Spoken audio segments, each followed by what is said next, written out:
Ok, nous sommes toujours à Sophia Antipolis. Cyril Tabé, donc président directeur de JFD Brokers, nous a rejoint. Justement, Julien, quand tu t'es illustré en juin lors du Friday Forex en remportant ces duels avec de l'argent réel, Oui, tu étais chez tu as tradé avec ton courtier habituel avec qui tu es partenaire JFD, donc c'est intéressant d'avoir ici Cyril. Et je pense que dans cette vidéo, on peut aborder l'importance d'une bonne relation entre un trader et son courtier, puisque finalement le trader ne peut performer s'il a un bon intermédiaire qui lui permet d'investir sur les marchés. Donc je sais pas, qu'est-ce que vous voulez aborder, je vous laisse la parole. Oui, alors je prends la parole. Pour répondre à ta première question, effectivement lors du concours, donc j'utilisais la plateforme MT4, donc avec comme broker JFD. La première étape pour moi déjà a été la sélection du broker, parce que c'est vrai qu'aujourd'hui il y a un panel de brokers, de choix de brokers pour les traders qui veulent investir un capital initial. Donc pour moi déjà ça a été une sélection, donc j'ai dû tester énormément de brokers et sélectionner celui-là qui correspondait au mieux déjà à mes attentes, à moi personnel, et surtout celui-là qui correspondait à ma stratégie. Donc notamment, donc là il y a plusieurs critères de base, notamment l'exécution, la qualité d'exécution, des spreads serrés pour mieux performer, on va dire, quand on rentre des ordres, et voilà, une qualité d'exécution aussi. Voilà, ça c'est vraiment les trois critères principaux, en tout cas pour moi, mener à bien en tout cas ma stratégie. Du fait, donc, une fois que j'ai croisé un petit peu tous ces critères, bon, il y a un choix évident qui s'est fait sur justement JFD Brokers, parce que justement ils proposaient, comparativement aux autres brokers, la meilleure offre, on va dire. Donc voilà, donc après une fois que tout ça s'est mis en place, donc pendant justement c'est ce qui m'a permis aussi de quelque part performer lors du concours et de gagner le concours. Ouais, alors Cyril, est-ce que tu veux justement apporter des précisions par rapport à ça? Bah écoute, d'abord Fabien, je voudrais te remercier une fois de plus de me convier à faire ces vidéos et à contribuer finalement à bien informer le public et les traders français. C'est vraiment un plaisir. En plus aujourd'hui, je suis vraiment ravi d'être avec Julien. Je sais que c'est pas facile de gagner comme ça des concours. Hein. Je crois que c'était assez serré d'ailleurs. Ouais, ça a été très serré, surtout en finale. Serré, surtout en finale contre mon ami Davide Biocchi, voilà. L'italien, le trader italien. Ah, en plus, vous étiez amis. On a sympathisé lors du concours et donc du coup c'est jamais évident en plus parce que c'est vrai que dans le monde du trading on se connaît un petit peu tous, donc là ce jour-là on était un peu en concurrence, donc c'est jamais évident après de trader comme ça. Et donc j'aurais vraiment voulu y être, mais c'est vrai que j'ai un emploi du temps un petit peu tendu souvent, et là j'ai pas voulu manquer en tout cas cette invitation, donc je voulais vraiment te remercier sur la question.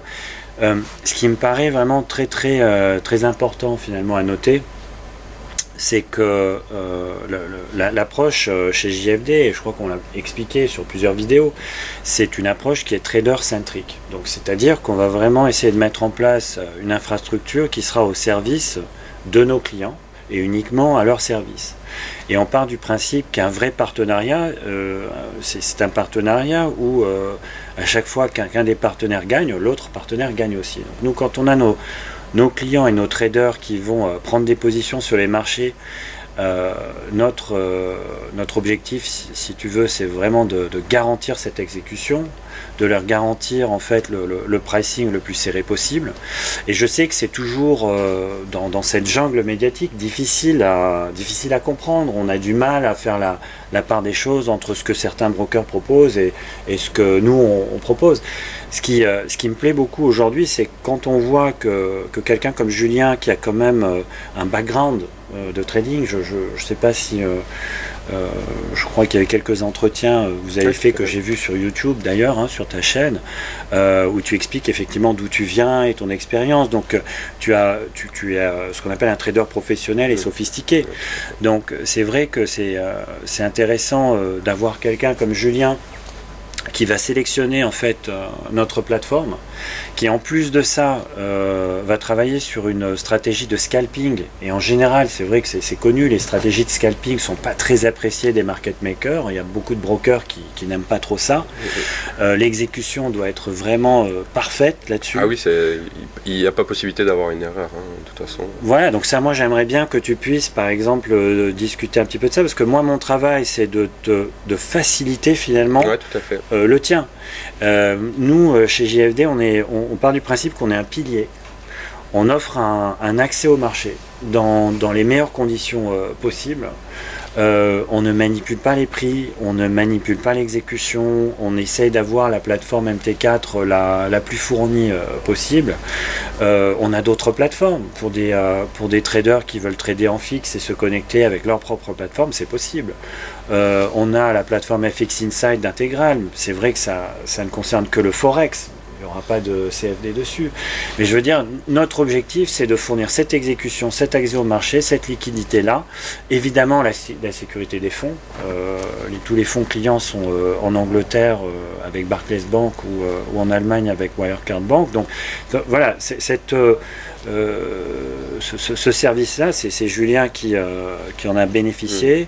Moi, je suis ravi d'avoir été une sorte de tremplin ou de plateforme finalement, mais ce serait bien de comprendre vraiment de ta part aussi ce qui t'a permis peut-être de faire la différence, parce que c'est vrai qu'il y a ta stratégie et la mise en œuvre, quoi. Alors pour répondre à ta question, justement par rapport à la mise en œuvre, donc si pour revenir un petit peu sur la stratégie, donc comme tu disais, moi c'est du scalping, justement sur des périodes très très courtes. Par exemple, si on prend un trade en exemple sur l'euro-dollar, donc moi je fonctionne sur du price action, donc c'est vrai que c'est on va dire des écarts de prix qui se font assez rapidement. Donc quand je rentre dans un trade, il faut que je vais chercher le point optimal pour rentrer. Et ça c'est très important parce que si j'ai une mauvaise exécution, si au moment où je clique je ne suis pas exécuté instantanément, il peut se passer une seconde, et cette seconde-là, il va avoir un autre écart de prix qui peut jouer en ma défaveur, et donc là du coup c'est rongé sur la performance que je veux faire. Donc effectivement, si j'ai un écart de prix, un écart de temps dans l'exécution entre le moment où je clique et au moment où je suis exécuté, forcément là je suis amputé quelque part, Donc voilà, et pareil pour la sortie.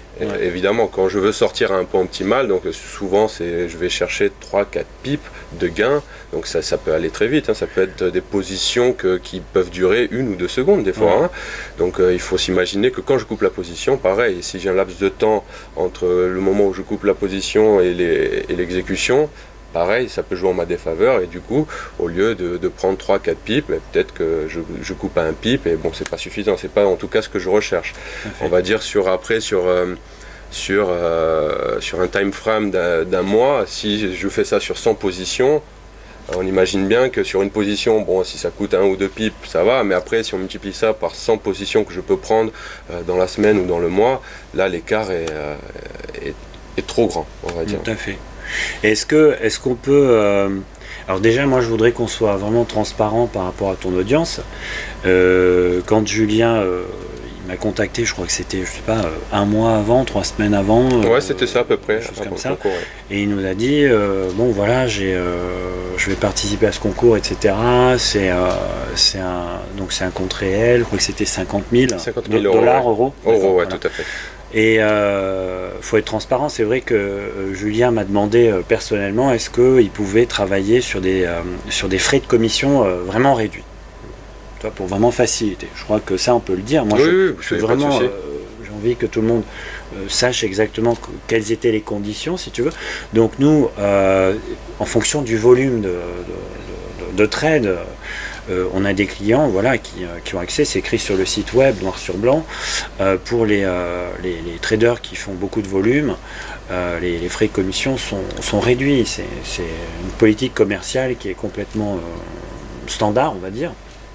Alors là, ça vous est possible puisque vous dissociez totalement le spread interbancaire et les conditions auxquelles on peut intervenir sur le marché, des commissions que vous prenez, ce qui est souvent, même tout le temps, la quasi-totalité des cas, ce qui n'est pas le cas chez des courtiers qui vont avoir des business models, par exemple comme des market makers, ou autres qui vont peut-être se prétendre au CEL mais qui ne le sont pas forcément, on ne distingue pas bien justement le revenu du courtier des conditions de trading.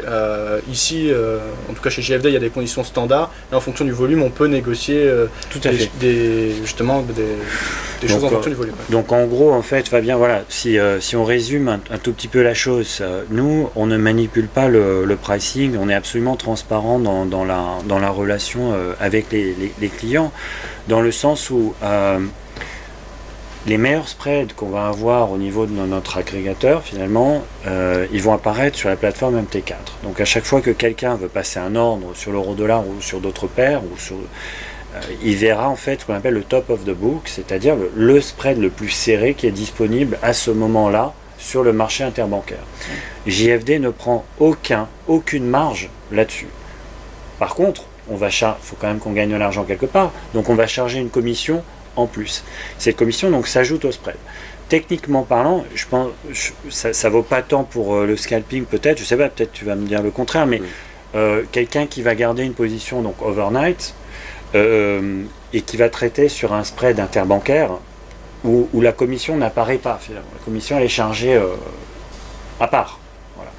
Si à un moment donné il positionne un stop loss et que le marché va évoluer en sa défaveur, si tu veux, s'il a un spread qui est interbancaire, donc ultra serré, et on va dire que nous, avec JFD, sur l'euro-dollar, en moyenne, sur la session de Londres, on est bien en dessous de 0,1 pip. Bien en dessous. Donc, avec 0,1 pip ou moins, peut-être que le stop loss est là, on va le frôler, on ne le touche pas. Et on continue à être sur le marché positionné sans souci. Un broker, par exemple, qui va vendre des spreads sur le dollar, admettons à 0,8. Donc pratiquement un pip, moins. Donc ça fait une sorte d'effet marketing, on va dire, mais ça reste 0,8. Moi, je peux vous assurer que le spread interbancaire sur l'euro-dollar n'est pas en moyenne à 0,8. À 0,8, admettons, là, tu touches ton stop loss et tu es out. Alors, c'est beaucoup plus efficace en fait de traiter sur les spreads interbancaires. Ensuite, au niveau de la transparence et de la relation qu'on a avec le client sait exactement combien on l'a facturé sur les commissions et il a l'assurance que voilà, le broker n'est pas en train de jouer un jeu. Il y a pas mal de plateformes qui vont avoir leur plateforme, on va dire, professionnelle. Qui va démarrer à 0,6, 0,7, 0,8 pip, quelque chose en dessous de 1 pip, et qui en plus de ça va charger des frais de commission.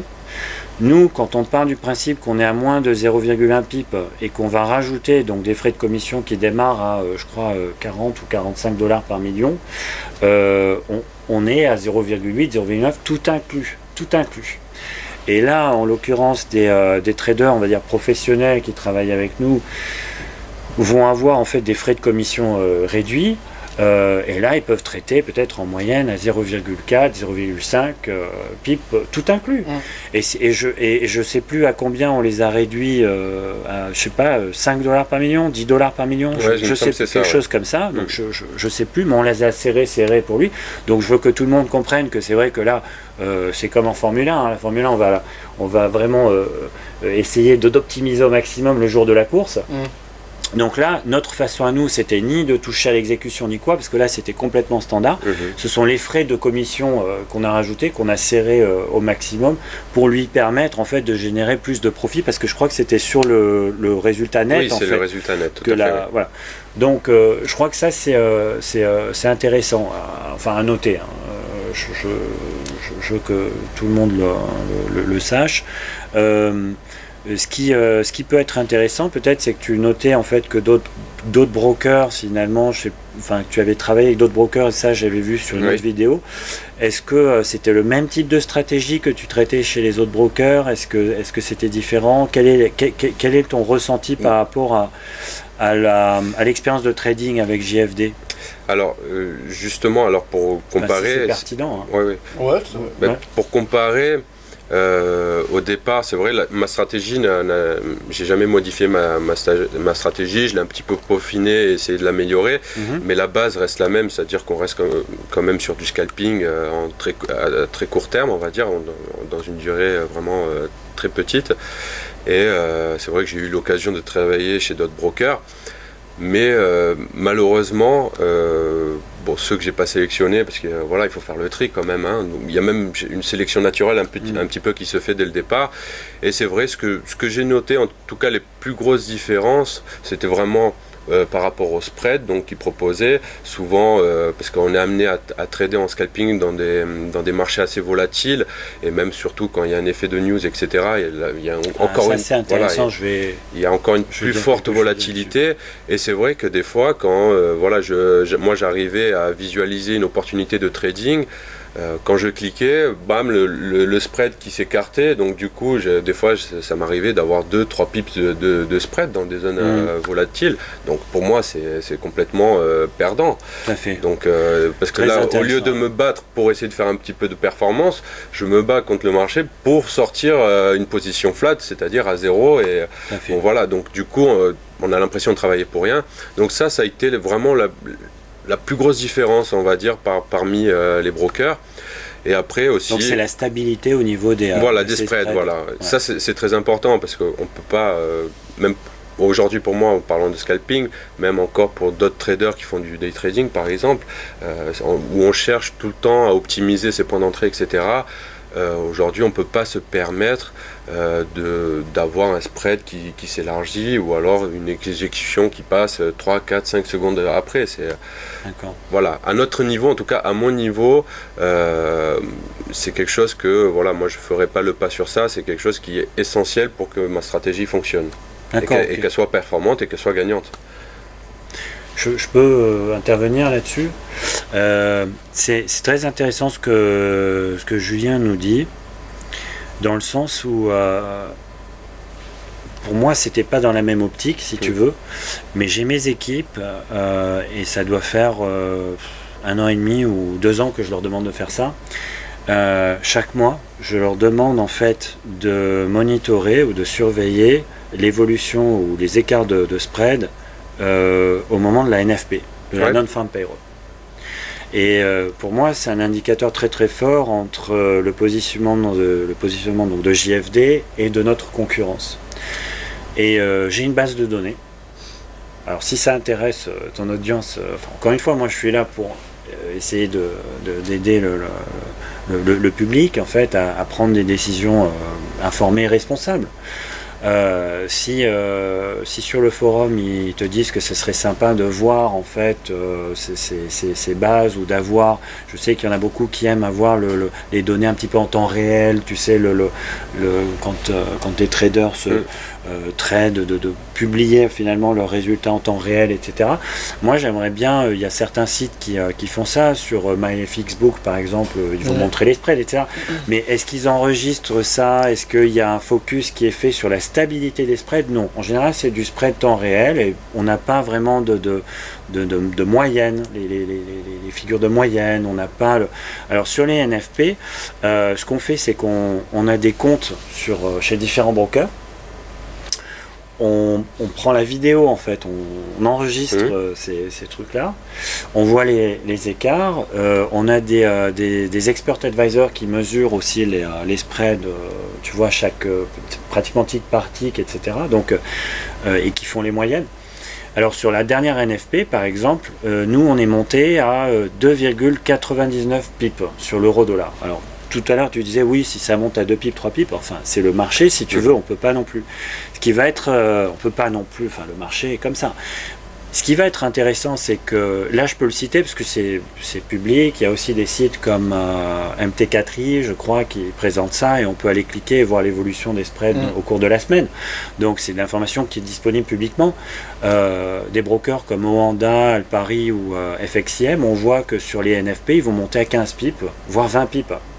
Et nous, on est à moins de 3 pips, moins de 4 pips, enfin, ça dépend à chaque fois. Et je pars du principe que il n'y a aucune justification, si tu veux, à l'heure actuelle. Je crois qu'il y a même un site, et je peux inviter l'audience à aller, Intégral, si tu veux, ils publient les spreads moyens de la plupart des banques. Et Integral, c'est un agrégateur, c'est le premier agrégateur mondial. Ils ont 20 ans d'expérience et d'existence. Toutes les banques sont connectées chez Integral. Donc, et il y a un site qui s'appelle TrueFX. Tout à fait. Et je crois qu'on en parlait il y a plusieurs mois même. Je t'en avais parlé. Mais ça fait des années qu'on en avait parlé. Voilà, c'est connu. C'est connu, ouais. Bon. Quand un client va appeler son broker et lui dire je comprends pas, là j'ai un écart énorme, etc. Qu'est-ce qui se passe? Et que le broker, lui, ne va pas apporter vraiment de transparence là-dessus, il va dire c'est pas moi, c'est les banques. Bon, il suffit d'aller sur TrueFX ou sur un terminal Bloomberg, évidemment, tout le monde n'a pas accès à un terminal Bloomberg, et de voir quelle a été vraiment la moyenne à ce moment-là. S'il y a un écart sur une NFP de 20 pips, alors que sur TrueFX, on va voir qu'on est à 4 pips, il n'y a aucune justification. Sinon que le broker est en train de profiter un petit peu de ça, de manipuler pour prendre un petit, soit pour faire de la chasse au stop. Il y a des algorithmes comme ça qui mesurent où sont les stop loss, parce que finalement ces stop loss, les pending et les limit orders sont dans les serveurs de ces brokers là. Donc ils sont chez moi aussi. Ils sont sur mes serveurs. Quand sur MTK tu positionnes un stop loss, moi je peux le savoir, c'est dans mon serveur. Quand je passe l'intégralité des ordres sur le marché, les banques ne sauront pas où sont les stop loss. Donc elles ne vont pas s'amuser à faire ça. Quand un market maker va conserver un certain nombre d'ordres en interne et se couvrir peut-être sur 10%, là où il y a vraiment le plus de risques, on va dire, ou pas se couvrir du tout. Moi j'ai travaillé pour des brokers auparavant où 99% des ordres n'étaient pas couverts, n'étaient pas hedgés, donc c'était un risque maximum, quoi.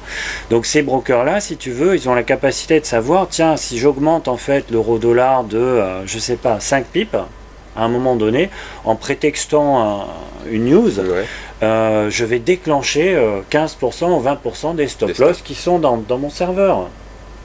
Et bon, le client va se dire, tiens, heureusement, j'ai pas perdu plus. Donc ça, ce sont des pratiques qui existent, qui sont comme ça. Alors je crois que ce qui est important, c'est de pouvoir avoir des références. Ça, on peut le dire, il y a TrueFX, où on peut aller voir quel est le spread moyen à n'importe quel moment donné. C'est intégral, ça vaut en tant que benchmark, quoi. C'est une information vraiment crédible et validée. Il y a ensuite ce qu'on appelle les rapports de transparence. Alors là, je fais un mini... comment on appelle ça en télévision, sans transition avec transition, voilà. Donc c'est vrai qu'avec JFD, nous on est parti du principe que c'était important de fournir les rapports d'exécution à l'ensemble de nos clients en toute transparence, parce que 100% des ordres passent sur le marché, donc on n'a pas à s'en cacher. On utilise la technologie intégrale qui est absolument reconnue là-dessus, et la technologie intégrale, c'est la seule qui est reconnu par l'ensemble des grands régulateurs mondiaux au niveau du reporting. Que ce soit donc le régulateur japonais, les régulateurs européens, le régulateur américain ou autre, ils ont accepté en fait le reporting d'Integral. Et nous, on se base là-dessus. Donc Julien, en amont, quand j'ai su que je voulais venir, je sais qu'il y a Julien qui a demandé quelques rapports d'exécution. Je crois qu'on en a 3 ici. Ça, c'est ce qui fait vraiment la différence, disons, de JFD. D'abord, on sait que les ordres ont été exécutés sur le marché. On va savoir quelle banque a exécuté ces ordres. On voit quelle a été la rapidité d'exécution de ces ordres-là. S'il y a eu du slippage positif, négatif ou pas de slippage du tout. Donc ça, c'est le vrai service qu'un broker devrait offrir, je pense, à vous, à ceux qui vont déposer des fonds et essayer de trader. Et je crois que c'est ce qu'on essaye, nous, avec JFD, de mettre en place. On a envie de créer une sorte de standard comme ça, et d'inviter en fait les autres brokers, soit gentiment, soit par la force des choses. Peut-être que les régulateurs petit à petit vont obliger ces brokers qui entretiennent un conflit d'intérêt en fait avec leurs clients de passer par ce type de solution. Donc est-ce que ça intéresse de regarder ces rapports un petit peu, voir ce que ça donne? Je pense que oui, c'est intéressant parce que c'est du concret. Donc bon, voilà, on peut regarder. Julien, tu peux... Oui. Déjà, moi je peux les montrer, ce sont des rapports, donc n'importe qui peut les avoir. Il y a une dizaine de pages, c'est sous format PDF. On voit les détails de l'ordre. qui a exécuté les rapports. Donc là, en l'occurrence, celui-là, c'est un rapport, c'est Bank of America qui a vérifié et qui a exécuté l'ordre. On a la liste des banques en fait chez qui on va prendre de la liquidité. Toi, c'est chez qui? Moi, c'est chez Citi. Chez Citibank, voilà. Donc on a là, je vois un ordre, donc le numéro de l'ordre Requested Price. Il a été exécuté en 78 millisecondes. À quel moment il a été exécuté? Il n'y a pas eu de slippage du tout. Ouais, c'est ça. Ensuite, là, j'ai les log files. Donc, tu vois, hein, j'ai les log files du serveur MT4. De toute façon, tu les connais. Hein, parce que... Moi, j'avais pas les formats sous ce rapport. C'est voilà, tout à fait. C'est un nouveau format ou... Tout à fait, voilà. Ça fait pas très longtemps, mais moi, j'ai demandé à mes équipes de faire un beau format sous PDF. Enfin, parce que finalement, ça fait partie. Si nous, on ne va pas faire de marketing à offrir des crédits bonus ou des trucs comme ça, au moins, si tu veux, pour pouvoir refléter la qualité du service, d'avoir un rapport un petit peu plus, mieux présenté. C'est là où on veut faire la différence. Donc effectivement, voilà, ça sont des PDF. On a donc les log files de la plateforme MT4. Ici sont les log files au niveau du bridge, hein, qui nous permet d'être en connexion avec le marché.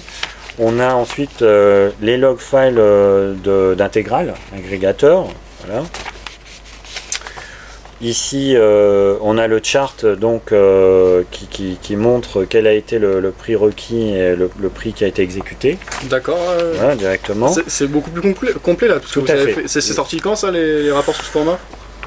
Moi, j'ai demandé à ce qu'on fasse ça il y a quelques mois. Ouais.